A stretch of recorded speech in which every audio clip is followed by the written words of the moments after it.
That's it. Hold on. Mom, I love you.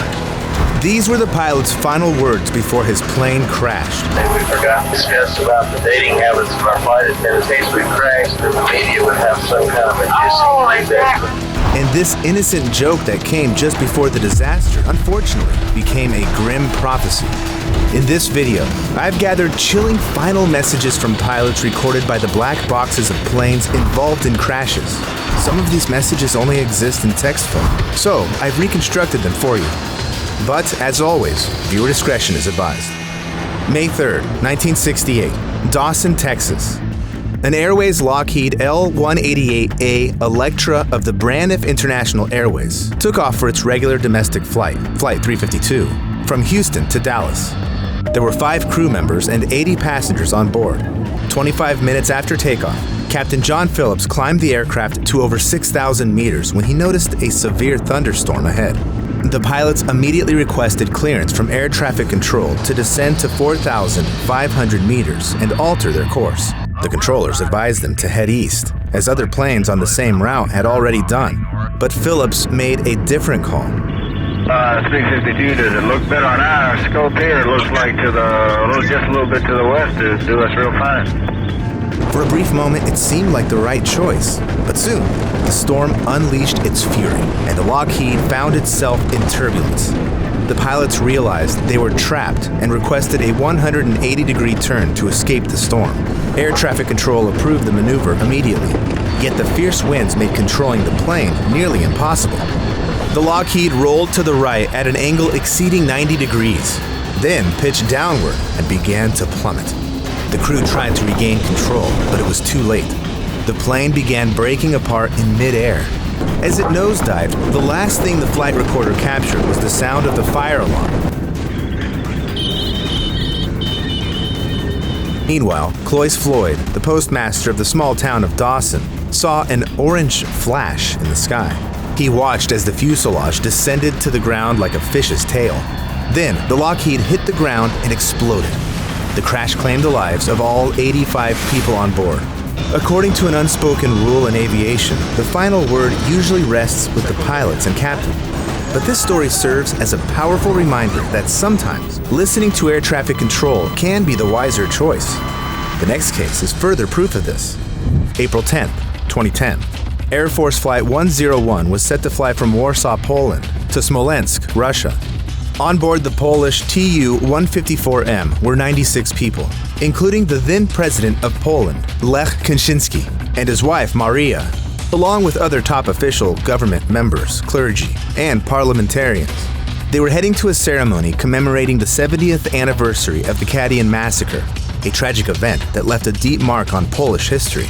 The plane had recently undergone repairs, and technicians guaranteed its full functionality. Its captain, Arkadiusz Protaszuka, had over 3,500 flight hours under his belt, so nothing indicated disaster. As Flight 101 departed from Warsaw, Smolensk was unexpectedly blanketed in thick fog, reducing visibility to dangerously low levels.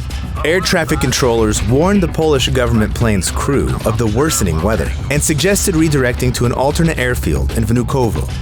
However, the captain decided to attempt a test approach despite visibility dropping to a critical 400 meters instead of the required 16,000. If it's fine, we will try landing. But if weather conditions are bad, we will reascend to make a second circle. The plane suddenly descended to a dangerously low altitude, veering far off the safe landing trajectory. Pull up, reascend for second circle. The plane clipped trees, flipped midair, and plummeted to the ground just a few hundred meters from the runway. The impact caused the fuselage to shatter, and it exploded almost instantly. All 96 people on board lost their lives in that moment. Investigations concluded that the crew should have never attempted to land in such critical weather conditions. Additionally, there were concerns about the plane's navigation systems and the lack of clear instructions from ground control. Following the tragedy, conspiracy theories emerged, suggesting that the crash involving top officials was planned, though no real evidence ever surfaced. The crash of Flight 101 became one of the most tragic aviation accidents in modern Polish history. But sometimes, it's not the weather that causes disasters, it's human error. September 25th, 1978. A Boeing 727-214 was making a routine commercial flight from Sacramento to San Diego with a stopover in Los Angeles. On board were 126 passengers and 7 crew members. The plane was captained by James McFerrin, an experienced pilot with 17 years of service. The flight to Los Angeles went smoothly, but as the Boeing headed to San Diego, something completely unexpected happened. At the same time, a Cessna 172, a single-engine plane with 2 people on board, was conducting a training flight. Air traffic control warned the Boeing crew that the Cessna was approaching from the east. Yeah, but I don't see him now. Okay, we headed there a minute ago. Despite this, uncertainty filled the cockpit as Captain McFerrin repeatedly asked, Are we clear of that Cessna? Supposed to be, I guess. I hope. The Boeing pilots thought they had passed the Cessna. However, both aircraft were flying on similar courses. The Boeing received permission to land, and the pilots focused on preparing for descent and landing gear release. At this time, the controllers did not notice the planes approaching. Then, at 792 meters, the passenger plane suddenly struck the Cessna's right wing, causing it to explode instantly. The Boeing's wing sustained severe damage, igniting a fuel tank, and the plane began to fall. We're hit, man! We are hit! This is it! Brace yourself! Mom, I love you! These were the last words spoken in the cockpit before the massive airliner went into a steep dive and almost vertically crashed into the North Park residential area of San Diego. The tragedy claimed the lives of all 135 people aboard the Boeing 727, both pilots of the Cessna, and 7 people on the ground. 9 others sustained severe injuries. The crash damaged 22 houses, some of which were completely destroyed. This disaster was one of the largest in U.S. history at the time.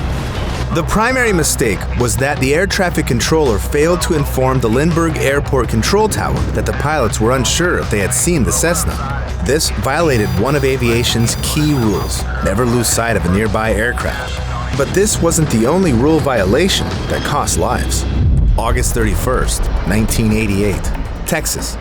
At Dallas-Fort Worth International Airport, 104 passengers were boarding a Boeing 727 operated by Delta Airlines, bound for Colorado Springs. The cockpit voice recorder captured a conversation between the pilots and a flight attendant as the crew awaited takeoff clearance. They discussed recent plane crashes, bird habits, shared thoughts on the 1988 presidential election, and joked that in the event of an accident, they should leave something funny on the voice recording, like talking about the personal lives of the flight attendants.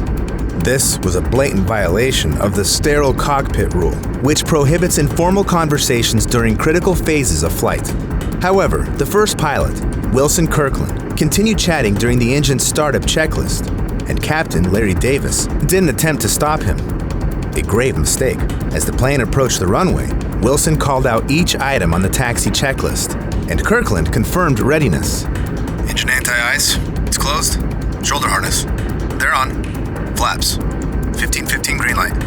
This indicated the flap setting, which, in reality, had not deployed at all. Kirkland was mainly responding automatically without checking. The captain increased the engines to take off power. The nose lifted, but the plane struggled to get airborne. Strangely, the system did not warn of the retracted flaps. Meanwhile, the lift was weak, and the plane scraped its tail on the road. Finally, the Boeing barely climbed to around 150 meters when the takeoff configuration warning system activated, indicating major issues. But the crew couldn't understand why. They had checked everything, right? Something's wrong. The plane shook violently, and the pilots should have increased engine power and lowered the nose to stabilize the flight and prevent a loss of altitude. However, they hesitated and failed to do so in time. We got an engine failure! Kirkland exclaimed. In reality, had the pilots lowered the nose, it would have allowed the airflow to pass correctly through the engines, and they would have resumed functioning. Since they didn't, the plane descended and sped toward the end of the runway. The captain desperately tried to regain control, but it was too late. We're not gonna make it! Kirkland activated the microphone, attempting to signal the controllers. 1141s. Then Davis shouted, Full power! But it was too late. In less than a second, the right wing clipped an instrument landing system antenna, and the plane crashed to the ground. The Boeing skidded several hundred meters across a grassy field, broke into 3 pieces, and came to a stop near the airport fence. Flames erupted from the ruptured fuel tanks, sending a column of black smoke over the airport. Surviving passengers and crew couldn't comprehend what had just happened. They frantically scrambled from the wreckage, helping those pinned beneath heavy debris. The tragedy claimed 27 lives, including both pilots, while over 80 others were injured. This disaster became a lesson for all airlines: never violate the sterile cockpit rule. Additionally, no matter how tedious the pre-flight checklist may seem, it must never be done carelessly. On that day, even Boeing's takeoff configuration warning system failed. Together, these events led to a devastating tragedy. Yet the largest aviation disaster wasn't due to crew error. August 12, 1985. Flight 123 of Japan Airlines prepared for a domestic flight from Haneda Airport, Tokyo, to Itami Airport, Osaka. The aircraft, a Boeing 747-100SR, was a giant in every sense. It was designed to handle heavy loads. On board were 509 passengers and 15 crew members. For a while, the flight was smooth, but soon, the consequences of a poor repair job from 7 years prior came to light. Back then, the plane had scraped its tail on landing. Over the years, cracks in the rear bulkhead deepened. Now, at an altitude of over 7,000 meters, a piece of the tail, along with the auxiliary power unit, broke off the plane, and the hydraulic lines controlling the Boeing were severed. All this happened in an instant.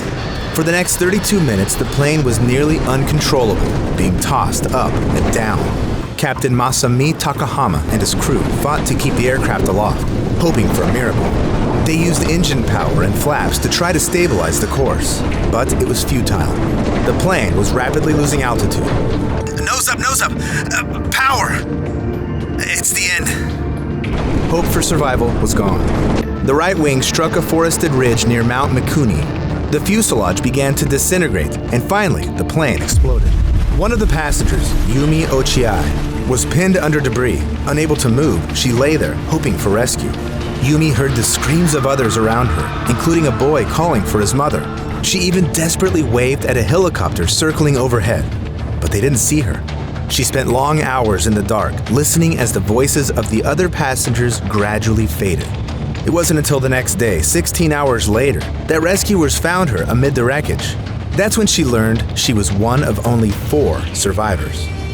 They were saved because they had been seated in the rear, the least damaged part of the plane. The crash claimed 520 lives, making it the deadliest accident in aviation history. For me, air travel is terrifying because I realize that, in a plane, I essentially have no control. And statistically, the most common cause of plane crashes is pilot error. So I try to plan my trips so that I can use trains or ships, though there have been plenty of disasters on those as well, not to mention car journeys. Subscribe to my channel for more real stories like this. Also, let me know in the comments how you try to make your travels safer.